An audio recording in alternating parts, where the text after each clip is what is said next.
Hi, my name is Brianne McMillan, and first of all, I just wanted to say that I really enjoyed doing this project. I learned a lot from my elders, and this project kind of made me reflect back on how I never really took the time out of my day to talk to my grandparents.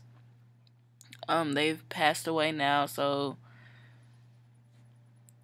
I just wish I would have, while they were here, I would have took the time to talk to them because I know I could have learned a lot of interesting things. And of course, I've heard stories from my family members about how their life used to be. We joke, we laugh about it and everything, but it's not the same as if it would have came from the source, my grandparents. And I was young and wanted to do my own things, and I just felt like they were going to be here forever. So instead of taking the time then, I was just like, well, later I'll be able to talk to them. And later came and they're not here. Now I'm older and I just really wish that I would have done that. But I really enjoyed doing this project and let's get into it. Now, Mrs. Gibson, she is one of the sweetest people that I've ever gotten to meet in my entire life. It's kind of a funny story. I was very nervous before I did the interview, and I was on my way to her house, and I was just rehearsing. Okay, what am I gonna say? How am I gonna start the interview? How am I gonna end it? Um, I was really nervous, and I wasn't sure what to expect. I wasn't sure if she was gonna be mean or if she just wasn't going to give me a lot of information or if she was going to seem uninterested. So when I got there, she welcomed me with open arms. Her husband welcomed me. Her stepson welcomed me. And it was right off the back, I had kind of a little weight lifted off of my shoulders. And whenever we got to do the interview, she just took over. And I love that. I love the fact that she just liked to talk, and I can tell that she just wanted somebody to listen, as you'll see. And after the interview was finished, she said that she was actually about to call and cancel on me because she didn't know what she was going to say. She didn't know how it was going to go, and she was nervous. She didn't know how she was going to answer the questions. And I confessed that I felt the same way, and we just sort of laughed it off, and it was just great, and I just really enjoyed talking to her, and this is my favorite part of this entire project, and just seeing a smile on her face. Unfortunately, she didn't want to be on camera. I mean, that's very understandable. I let her know that it was going to be on YouTube, and she didn't want to be a part of that, but I'm still very appreciative that she still took the time out of her day to allow me to interview her, and she had to go to work at noon. So, this is Mrs. Gibson, and I really hope that you enjoy this as much as I did. Okay, first I just wanted to thank you for taking time out of your day and visiting with me. You're just welcome. I'm glad to help you young people in the way that I can. I hope I'm an inspirational to y'all. Yes, you are. Okay, first just going to start off with some basic questions. Okay. When and where were you born? I was born in Smith County, 1944, July the 26th.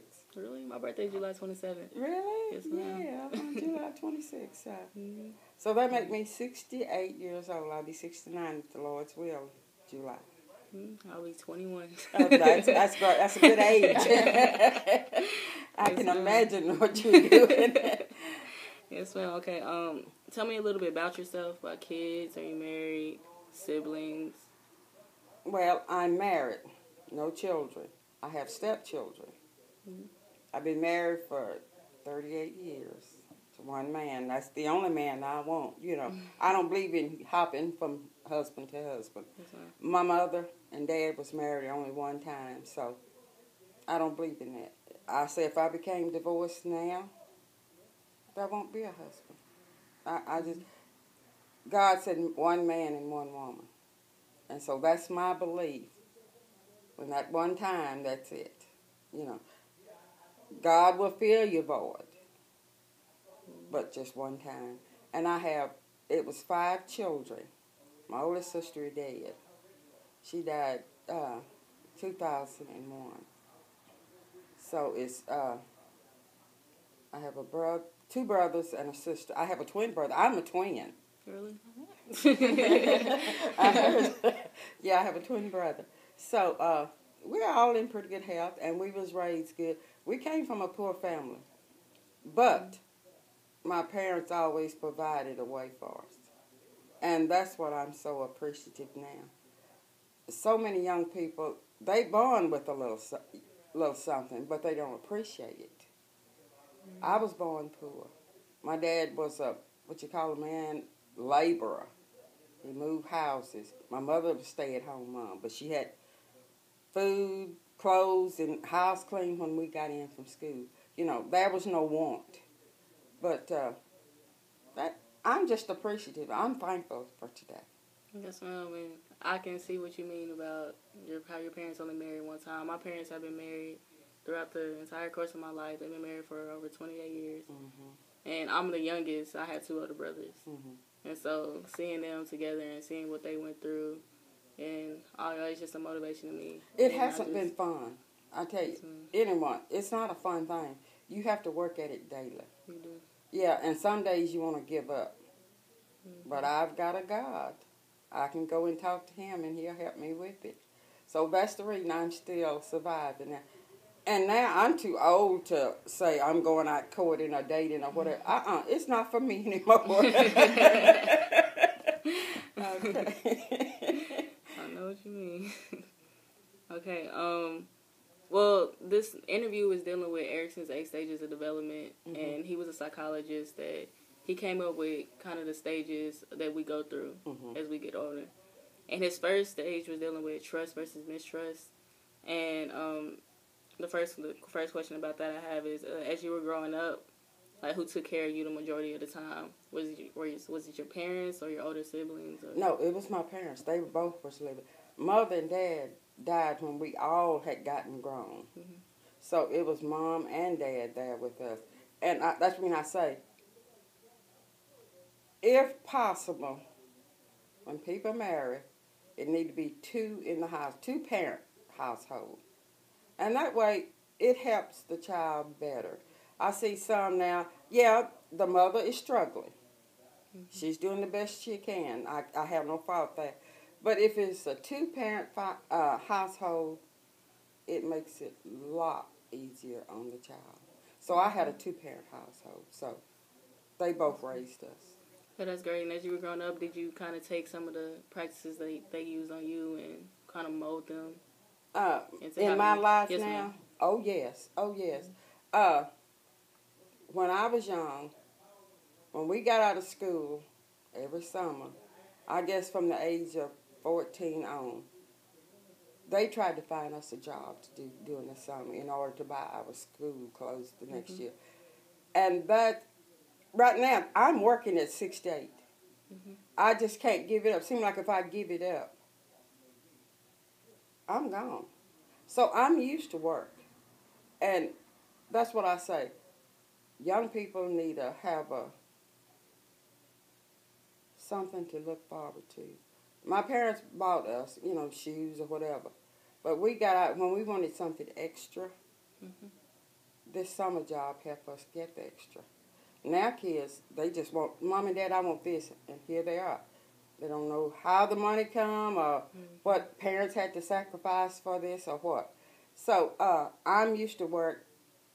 I worked when we worked when we, from 13 or 14. I know when I graduated from high school in 62, I had a job. I saved my money all during that year in order to get my class ring. I've got my class ring now, and it's very, very appreciated because mm-hmm. I knew how I came along with it. Mom and Daddy just didn't give me the money. I had to work and get my class ring. So, yeah, I still got those traits now. That's great. And, I've got stepchildren. I tell them, y'all get out and work. It didn't hurt me, but they don't see that. And that's what hurt now. I try to tell them, get out and work if you want to. Just don't come to us and ask, say, can I have, would you let me have this, or can I borrow this? Get out and find your job and work. So. I know people appreciate things more whenever they have to work hard to get it. Yes, you do. And if it's just handed to them, they kind of just... They don't appreciate it. And they're going to look for more each time. Yes. I know exactly what that means, because I'm spoiled, and my parents, I can just ask for this and I can ask for that, and they'll get it to me. And now I'm starting to see that if I really want something, then I need to go out there and get a job. And That's right. You appreciate it more. And you will take care of it. Mm-hmm. If they just always hand down, you get it always, you're not going to appreciate it. You're not going to try to take care of it because, hey, mom and daddy's going to get it for me. I don't have to take care of it, What's the use? So if you work and see what the price is and how you worked and struggled, you're going to try to keep it up. Mm-hmm. It's funny that you mentioned working because I had some questions about that. But can you tell me a little bit about your first job? My first job, when I was a teenager in high school, I worked at a cafe. Mm-hmm. I washed dishes. And then later on in the year, it was 3 to 11 shift. I became a cook, cooking hamburgers and frying steaks and all this. A lot of times I missed out on school activities because I had this job. It's not because I wanted to, but it was something I was trying, like I say, I was trying to get this class ring. And my class ring was over $300. Mom and Daddy was going to get it, but I wanted to do it myself. And a lot of time I missed out on stuff. But, yeah, I cooked hamburgers from 3 to 11. I'd come home and get my homework out. Not 3 to 11, from 5. I got home around 4 in the afternoon, and around 5 o'clock I went to this cafe and I, made hamburgers and steaks or whatever until 11. I come home and got my homework out. I was considered as a B student, Mm-hmm. So I knew I had to do that. So that was my first job. And after I graduated, I worked part-time jobs, little jobs here and there. And then finally I applied for East Texas Medical Center to be a nurse's aide. I got on. I worked 3 to 11. I worked 23 years and 6 months there. So, and then I tried to go to college part-time. I wanted to become, after I started being an aide, I wanted to be a nurse. I had goals to go, but it just got too hard for me. And I quit the school, and I stayed on at the hospital. Okay, so you've been here in Smith County my whole life. Your entire life? Mm-hmm. Okay. I was born in West Texas. Oh, really? Oh, okay. In Amarillo and Lubbock. Oh, okay, Okay, moving on to the next stage. During his next stage, we kind of learned self-control and courage and the will to do things. So, this is dealing with, like, the toddler stage, the walking and potty training and all that. Mm-hmm. So, as you were growing up, do you remember, like, having trouble in these stages or your younger siblings watching them go through this? How they adjusted to the whole being able to walk and... No, I don't. It was just one under my twin and I. And, no, I don't remember anything. The only thing I can remember, she was pregnant, my youngest sister. She was born at 6 months old. Really? And she stayed in the hospital, had stayed in the hospital about 4 months. She was born down in Jacksonville, Texas. Mm-hmm. And she was a little tiny thing when she got home. But that's the only thing, and I don't remember, I can't remember that far, but I knew that we loved her, and, and my mom, she was so little when Mom finally brought her home. I had an aunt live next door. She would come over every morning and bathe and all this kind of stuff. She was just so little. So I just don't, all I know, I had a little baby sister. That's understandable. Okay, then the next stage, children tend to, they copy adults and they want to dress like mommy and have their suit and tie and try to be like their dads. So, they tend to play with toy cars and have the toy cell phones and everything like that. Do you remember playing, like, the types of stuff that you played with as you were little? I know I used to have stuffed animals, and I would line them up and play house and have class and all of that. Like I say, we were poor. And Mom and Dad bought us the necessities of that. We did have dolls at Christmas. But, you know,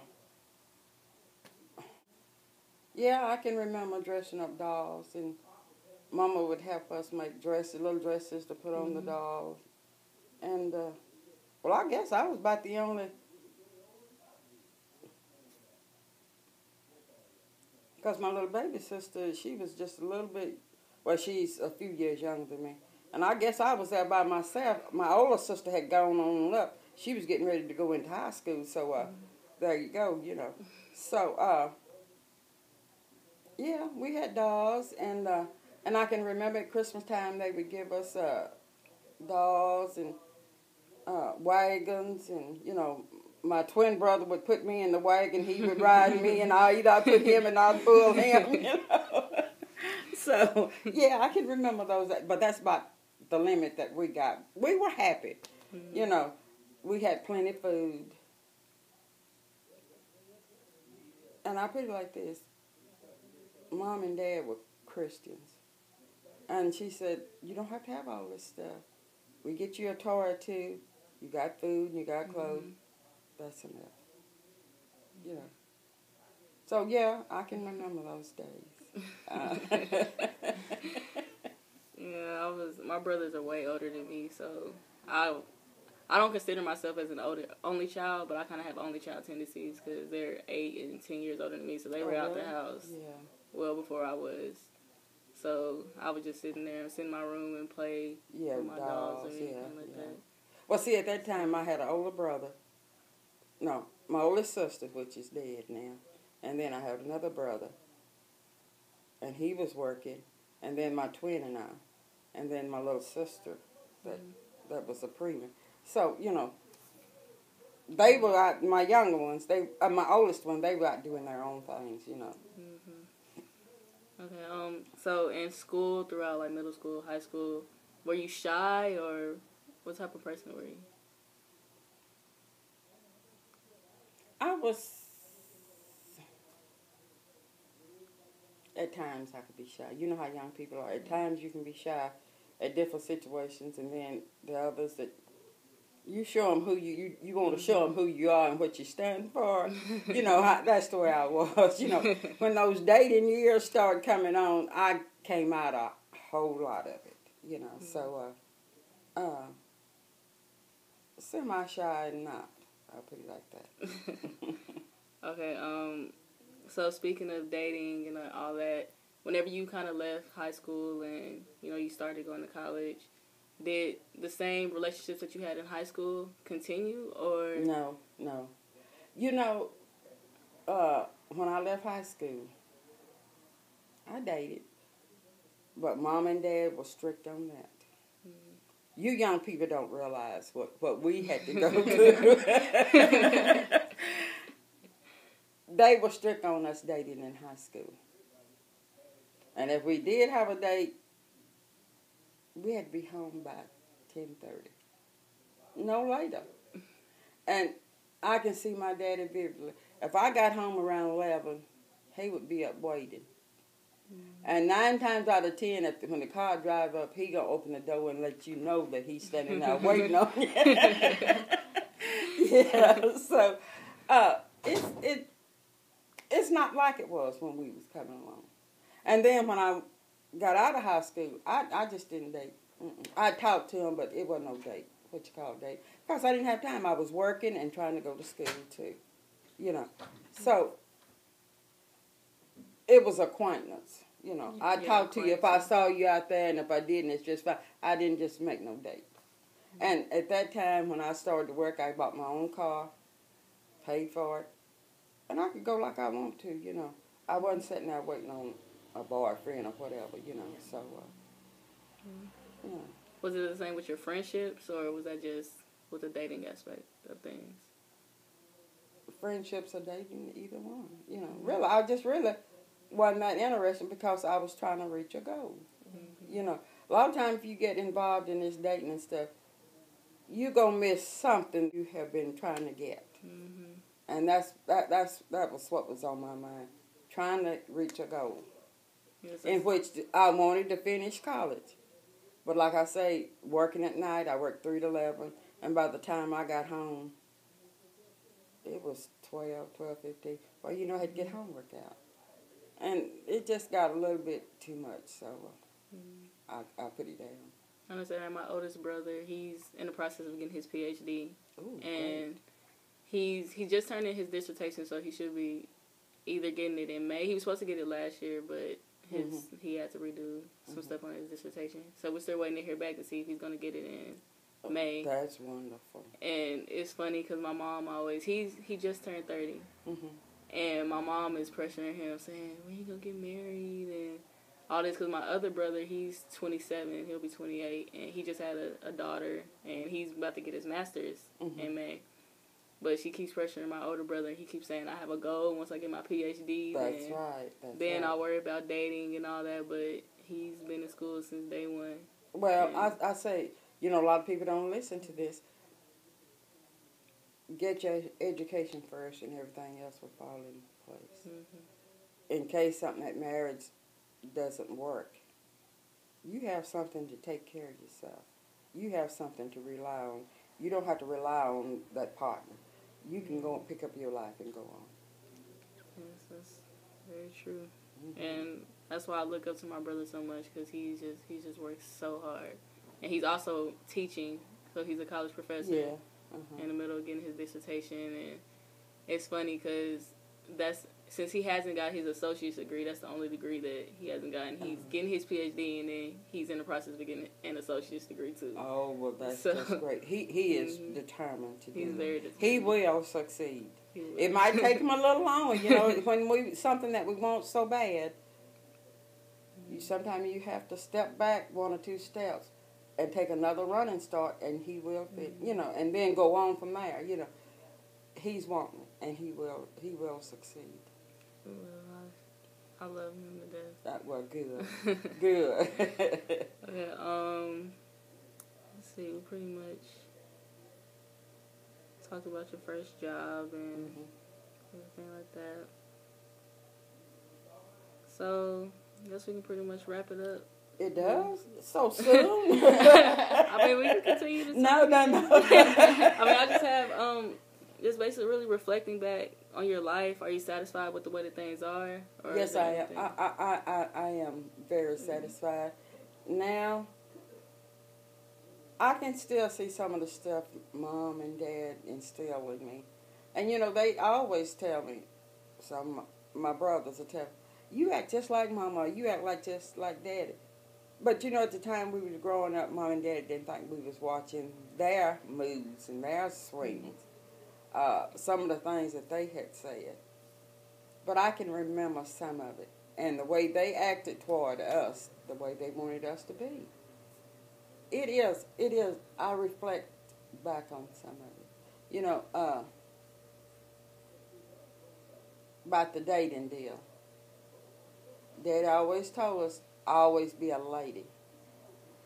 And if you find somebody that won't treat you as a lady, leave him alone, because he's not for you. And when I did start dating, you know, after I got grown, that's what I was looking for, you know. And I met a lot of guys, you know, I ran across a lot of them. I talked to them. You can kind of weigh a person out the way they talk. And I could see the expressions on their face that this is not real. This, you know, you want a freebie or whatever, you know. And I said, I'm not that type of lady. And, but Dad and Mom always said, carry yourself where you be respected and you respect that next fella. And that's my philosophy in life now. You know, I can go back home where I was raised. Black, white, red, or whatever. They know who I am. Because I tried to carry myself good, godly manner. they didn't see a lot of men hanging around me, or a lot of people hanging around me, the wrong kind of people. You know, everybody's got good in them. But some has some traits that, you know, you just have to walk away from because you be associated with it. And that's what Mom and Dad also instill us. Be careful who you associate yourself with. If they're out there drinking, I smoke now. But if they're out there drinking and smoking, and people gonna associate you with them, and especially the drinking. Back then they didn't call ladies very nice. You know, when they did the wrong thing, they didn't call them very nice. They said if you hang with those kind of girls, you gonna be labeled the same way. But 9 times out of 10, when I go back home, I live at Arp, a little town east of here. Anybody will tell you that my mom and dad tried to raise us right. And every one of us children worked, and we didn't get into trouble. And I have to give them credit, my parents. I love them today, and a lot of times I think, if I could just see either one of them, I would be all right. They did their best toward us. That's great to hear. Mm-hmm. That's very motivational. And especially to see a lot of black families coming up. And it was hard then. And we didn't have a car. A lot of times Daddy would have to walk to the store to get groceries, and the people would have to bring him back with the groceries. It was hard. But they still instilled something in us that I just don't forget. I just don't forget. I won't forget. I'll put it like that. And anytime I can help some young person, you know, nowadays you can't hardly advise young people. I say God put us old people here to advise everybody. And here's another thing. When we were coming up, we go to church or something, and we weren't acting right. Maybe Mama didn't feel right or Daddy didn't feel good. We go to church. We had to be the same way in church. Those old sisters, your mom and daddy is not here, but you go act right. And we still had to carry that on. But now you say something to a younger person in church or on the street that you know or whatever. Say, baby, you know, I don't think that's right, or, you know, I don't believe your mom and dad would appreciate that or whatever. Can you do it this way? Oh, they just go all over you. So now I am afraid to say anything to these young people. I'm afraid to say it. But when I was coming along, it didn't matter. They were going to say something. Yes. See, that's the difference in the times. Yes, our generation kind of has a know-it-all type of personality. And it hurts. It does. I love every one of you young people. But it hurts, you know. You don't see it, but we do. Mm-hmm. We've been down that path. And we would love to see you change your path around a little bit. Yeah, you're going to have to go through in order to get to the other side. But it would make your transition a little easier. Mm-hmm. But they won't take it. They won't take the criticism. They won't take it until it's too late. Then they realize what it is. Yeah, we got to learn the hard way. Yeah, you got to hard. Yeah. We want to make it a little bit easier on you. Not just every time you do something, it's to be the hard way. Make it a little bit easier before you get to that point. You see, that's what that's what my generation now would love to see. Mm-hmm. We sort of, I know you can take situations and you can look at them differently. Mm-hmm. Like, for example, how my parents, they've been married for over 28 years, but like you said, it wasn't easy. No. And there was a time where my dad had left and he was addicted to drugs. And now I seeing that and seeing how he bounced back and how he's working now, and my parents, they're fine. I can either take that and say, well, my dad did it, he was on drugs and this and that, and when times get too hard, I can leave and do the same thing that he did. Or I can say, hey, that's not the way. If I work as hard as I can and to accomplish my goals, I won't have to go down that path, and I can learn from my parents' mistakes instead of having to make them a mistake of my own and having to learn from my own mistakes. And so I can understand. I tell you what, when I married my husband out there, he was a drinker. And I touched it just a little bit, occasionally. We got married on a Friday. That Saturday night we went out, what we call clubbing, going to the clubs. And I went down to my mom and dad that Sunday. She said, "Where'd y'all go last night? You're a married woman now. You got the liberty now, I said, "Oh, Mama, we went out. We had fun. She said, "Y'all drank?" I said, "Yeah." She said, "Let me tell you something, honey. I never will forget this. You're a married lady now. You take on the responsibilities of a married lady, not a club lady. And the only way you and your husband going to have something, going to stay together." So he probably won't come in. He probably will still be drinking. But you got to be the lady of the house. You got to let it go. Said, "Your daddy drank, but I didn't. My daddy drank, my mother didn't." And she said, "I kept y'all together, and I kept my home." She said, "That's what I'm telling you. If he's going to drink, let him drink. But he going to see something good in you, and he's going to come in, and he's going to put the drinking down." 2 years later, it came true. See, that's when I said, young people don't take that advice. It came true. That statement right there. Yeah. We're just about to finish high. Y'all will finish up? Just about. Yeah. I'm going to ask, what's your name? What's your folks' name? Is this still I'm Brianne on? McMillan. Huh? Brianne McMillan. McMillan. Yes, sir. Oh, yeah. What's your father's name? Danny. We're from West Texas. Huh? We're from West Texas, down there in Lubbock. Oh, you West Texas too. Yeah. So this young lady now, your parents is Gina friends? Mm-hmm. Yes. What's your mother and dad? What they do? My mom's a teacher, and my dad works for GM. Work for GM. Mm-hmm. Oh yeah. Okay then. Yeah. So you in West Texas? Mm-hmm. Wait, give us 5 more minutes. Let us finish. But see, she saw something, and that's the way she got my attention, and she did. And after that, we go down there, and she told my older sister, she said, "Earlene don't look like she's happy," but she never did come to me. She said, "Oh, Mama, you know how it is when you first get married. It's the transition, Mm. She said, "Yeah, but," because he was still drinking.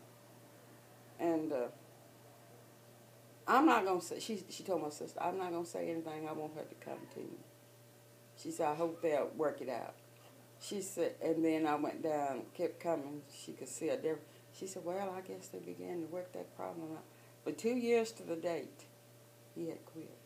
Well, I didn't go back, and I haven't gone back, and I haven't taken a drink. I said, "Now, she saw that.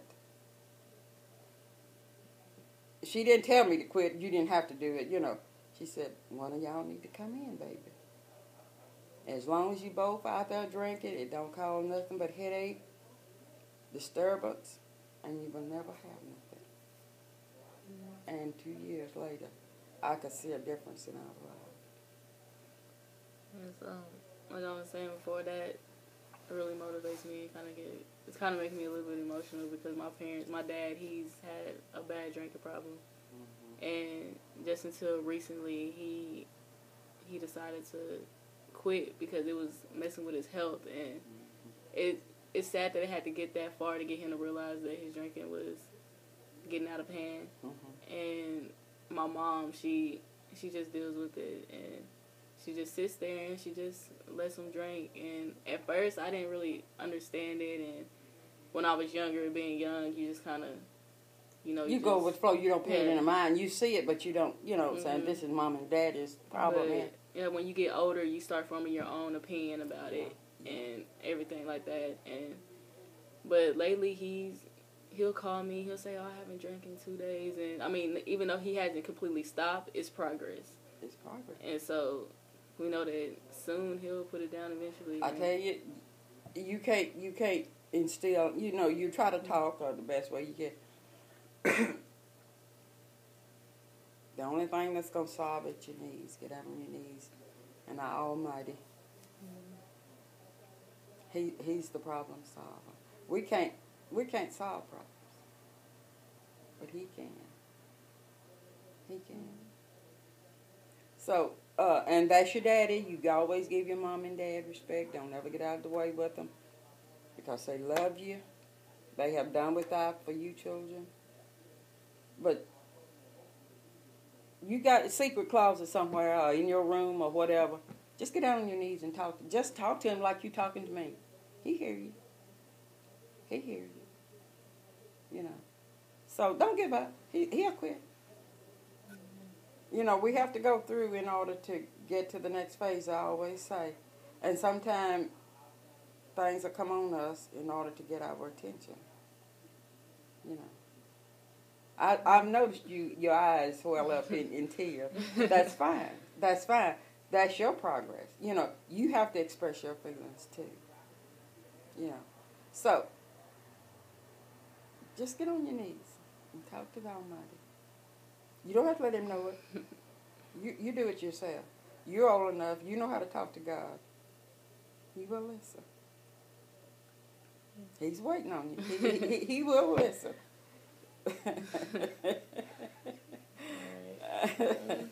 Y'all, I have enjoyed this. I have too. Can't believe it's been 30 minutes. You didn't think it was going to take 30 minutes? I tell you, now, since I've gotten older, I talk more. And a lot of times when my husband and I go somewhere, and if I know somebody, he can't get me away. He said, "Mama, would you come on here? We got to go." Yeah, I'm still talking. But I love to talk and I love to visit. But I always say, if I can't tell a person something right, I won't talk. I know how to keep my mouth. You know, I won't tell everybody wrong. That's not my philosophy. I have been told wrong for a lot of times, and I know what the consequences are. So I say, if I can't tell someone that would benefit themselves, I keep my mouth closed. And Aunt Jeannie, she said I talk too much. Ask Aunt Jeannie. Oh, gee. So I have enjoyed this, ladies. I really y'all come back to me anytime and talk to me, okay? But y'all come anytime. I enjoy talking to young people. Once you know me, you're going to say, "Oh, my Lord, that lady talks so much." All right, well, I hope you enjoyed that interview. I really had fun doing it. This next interview is a little different. I had an interview lined up, and she became ill. It was unfortunate. She's fine now, but she wasn't able to conduct the interview. So I needed to find another person. And Mr. Larry, he works in the school. He works in the school at Chick-fil-A. He's sweet, he's nice, he's caring, he's very approachable. And I just happened to be walking through there one day, and I was just talking about how I needed another person, and I happened to see Mr. Larry, so I just asked him if he would be interested in helping me with my project and doing an interview, and he agreed. And actually, he stopped what he was doing, got somebody to cover for him, and he took his lunch break, and I interviewed him on his lunch break. The only problem with that is that it was loud in the area, and unfortunately, you're not able to hear him as well as you should be able to. So a lot of the things he says may not be understandable, and I'll try to come in and say what he says and help you with that. But this is my interview with Mr. Larry. Alright, well first I wanted to thank you for doing this for me. I see you're at work. Try not to take too much of your time. But I just wanted to start off with some basic questions about when and where were you born? Okay, I was born in Alabama in 1949. Alabama, 1949. How long have you been in Texas? 47 years. You like it? Yeah. Alright, tell me a little bit about yourself. You have kids? Are you married? I have 2 girls, 7 grandchildren. A wife and a What about your siblings? I've got 2 girls. One of them lives in Arlington. She's got 4 kids. And I've got one that lives in Spain. She has. Basically this interview is kind of been with my psychology class.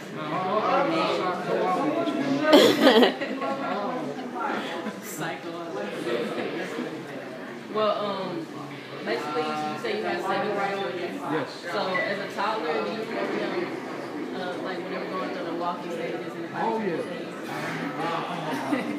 So, what was the process that you kind of went through to kind of teach them? And Well, you know, that's pretty strange. Everybody talks, they have to train their children to walk and crawl. We never had to do that with our girls. They caught right on. And my grandchildren, 2 of them we had to help with. My wife would get over them and crawl with them and make them crawl with her. That's how she trained to crawl. okay, let's talk about a little bit about you. As a child, you know how whenever toddlers, they kind of try to mimic and mock their adults, and they have toy cell phones and toy cars and all that. Whenever you were little, what kind of toys would you play with? What kind of toys? We played with our own toys, our made toys. My dad was 3 years old, so we didn't have a whole lot. So we just made our own toys. So, did you make up any stories that have played house or? Oh, we all the time. Cowboys, Indians, all the time. Can you tell me a little bit about your first years in school, elementary? My first year in school? Well, my first year in school, I had Miss Barbie for first grade. Real fine lady. She was more of a role model to me, I guess, than anybody in school. She kind of took me under her wing because she knew that our dad, we didn't have a dad, it was just our mom working and taking care of 9 children. So, and then, it was a small school. I grew up in Lindale, the elementary, junior high, high school, right there together. So everybody knew everybody what was going on. It was real cool. Well, what kind of child were you in school? Were you shy? Or? Oh, no, never been shy. Never been shy. What about working? What was your first job? My first job? Yeah. My first job was when I was 9 years old. During the summertime, we didn't go to camps and things like that. We started out picking berries, then we went to picking plums, we mowed yards, we hauled hay, we mowed watermelons. You name it, we did. We had to, because like I said, we didn't have a dad. Let's see. So whenever you were younger, did you kind of have your life figured out, or were you just going in between what you wanted to do? Well, I guess probably my junior year of high school. I kind of started looking for what I wanted to be, and I'm one of those that believes that God is in control, and the things that I wanted to do were not the things that He wanted me to do, so that's why I'm here today. Throughout high school, what about like your friendships or relationships? Did those kind of fade over time? No, I still have, well, like I say, when we graduated from high school, we had one of the largest classes we ever graduated. We were 54. So, but over the years, there's probably been about 10 of us that have stayed in touch and kept close. The rest of them have moved off and hear from you. That sums up everything. The last question I want to ask is just reflecting back on your life. Are you satisfied with everything that you've done, or is there something you wish you could go back and change? Well, there are a few things I would probably change, but overall, not really, because, like I said, I've always let the Lord take me wherever He wanted me to go and do whatever He wanted me to do. And so far, He's blessed us by doing what He's wanted us to do. I'm happy. I might not be where I want to be, but I know He wants me to be. That's what counts. All right, that pretty much sums up All right. everything. I want to thank you once again. Oh, you're welcome. All right. Well, I hope that you enjoyed this project as much as I did. Just to reflect back on a couple of things, I feel like I really learned a lot, especially from Miss Gibson and Mr. Larry as well. Things that both of them had in common, was their work ethic. Mrs. Gibson, she mentioned that how her first job was at a cafe, but even though she didn't have much, and her parents still offered to pay for some of the things that she needed, but for everything that she wanted, she had to work for that. And I think it was just amazing how she said that she saved enough money to buy her own class ring, even though her parents offered to buy it for her. She said, no, I want to get it for myself. And that's a lot of things that I think that our generation loses sight of. I admit, being a young adult now, our generation we do expect things to be handed to us. And that is due to a lot of the technological advances that we have. I'm pretty sure that if you take a cell phone away you take my cell phone away and I wouldn't know what to do. It's just crazy how technology has changed people. And Miss Gibson, she's very, very old-fashioned. Really old-fashioned. And you can tell that by the way that she was speaking. Now, since Miss Gibson grew up in a poor family, they didn't really have very much to lose, and they really didn't have that much. So with families like that, I noticed that they turn to religion. I felt that a lot of the things that Mrs. Gibson said was very interesting, and it kind of hit close to home. And as you can see in the video, I was getting a little bit emotional, especially when I was talking to Miss Gibson, because she just made me think about my life. It made me reevaluate the things that I've been doing. And even talking to Mr. Larry, I could sense how much they valued their life and how much they valued the fact that they had to work for everything that they got, how stuff wasn't handed to them. Started working at 9 years old how they made their own toys and play with that. That information is just amazing to me. And it just kind of makes me disappointed in myself because I've taken life for granted. And a lot of us do. We need to appreciate our life, and we need to work hard for the things that we want. And I think that going over these interviews, I think that that's something that what I can take and learn from the most. How Ms. Gibson and Mr. Larry both worked for the things that they got. And I feel like that I can take that and I can teach that to my kids or whoever looks up to me and let them know that whatever you want, you got to go get it. You can't just sit back and say that you want to be a lawyer, but you don't want to go to school, you don't want to read the books, and you don't want to put in the time and the effort that it takes to be a lawyer. As a basketball player, I can't say that I want to be the best basketball player that I can be, but whenever I'm bored, I'm sitting in my room watching TV instead of going to the gym and putting up some extra shots and dribbling and improving on the skills that I need to improve on in order to become that elite basketball player that I want to be. And with me, as I mentioned before, me being spoiled and all of that, it's just an excuse. Just because I asked for something and they give it to me, I could have easily just said, no, let me work for this. I had a job. The past 2 summers I worked at McDonald's.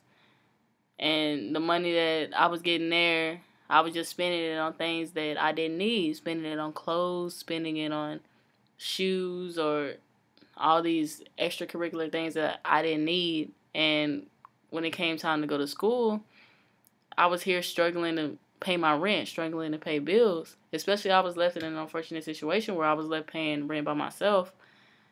I wasn't prepared because I always had my parents, or I always had my brothers to fall back on, especially with the money aspect of things. And I needed to start carrying my own weight. My first 2 years in college, I had a scholarship, and they paid for literally everything, and I had extra money in my pocket to do whatever I needed. But I didn't have to worry about rent. I didn't have to worry about paying the electric bill, cable. I didn't have to worry about none of that. All of that was paid for. And coming here to UT Tyler, since there's no athletic scholarships, I'm having to pay for everything. I got to pay for my rent, got to pay for the electric bill, got to worry about putting gas in my car, everything. And my parents and my brother, they can't always pick up my extra slack. And just hearing how Miss Gibson worked got out of school, went straight to work, then had to get home and do her homework, and then wake up and do the same thing again. And I'm sitting here complaining that, I just got out of basketball practice really late, but I got to do my homework. I have class in the morning. And that's all I've been doing is complaining.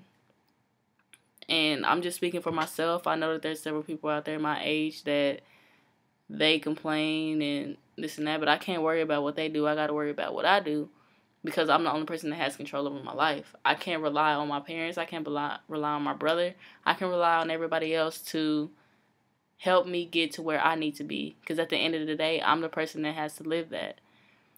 And everything that Miss Gibson and Mr. Larry was saying, I'm gonna take that and I'm gonna change. And I just feel like it's a sign in all these classes.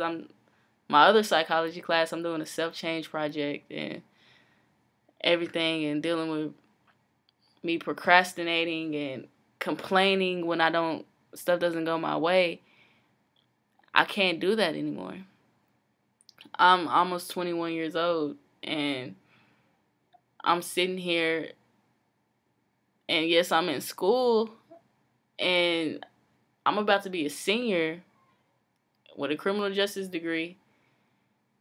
And I honestly couldn't sit here and tell you what I wanted to do. I couldn't. Miss Gibson, she said she wanted to be a nurse, but it got too hard for her and she dropped out. I don't want to do that. Even though she's really satisfied with the way her life is now and everything. I just want to make sure that once I graduate and I actually enter into the real world, that I know exactly, I want a career, is what I'm trying to say. I don't want a job. I want a career. And I know that the only way I'm going to be able to do that is if I stop lollygagging and stop trying to rely on everybody else and pick up my own slack, pick up my own weight, carry my own weight. And, it's just amazing how much the elderly, they're so wise. And I feel that us young people, we just need to take the time and listen. That's all we need to do is listen. We don't have to speak. Just listen to the words of wisdom that they have. It can really help, and it can change some people. And that's something that everybody needs to take into consideration. And once again, I thank Mr. Larry and I thank Mrs. Gibson for helping me with my project. And I hope that a lot of people, everybody that has to do this project, I hope that they learned a lot from it. And I want to thank you for allowing me to be in your class. And I really enjoyed it. So this takes this to the end of this presentation. And like I said, I really enjoyed it. Thank you.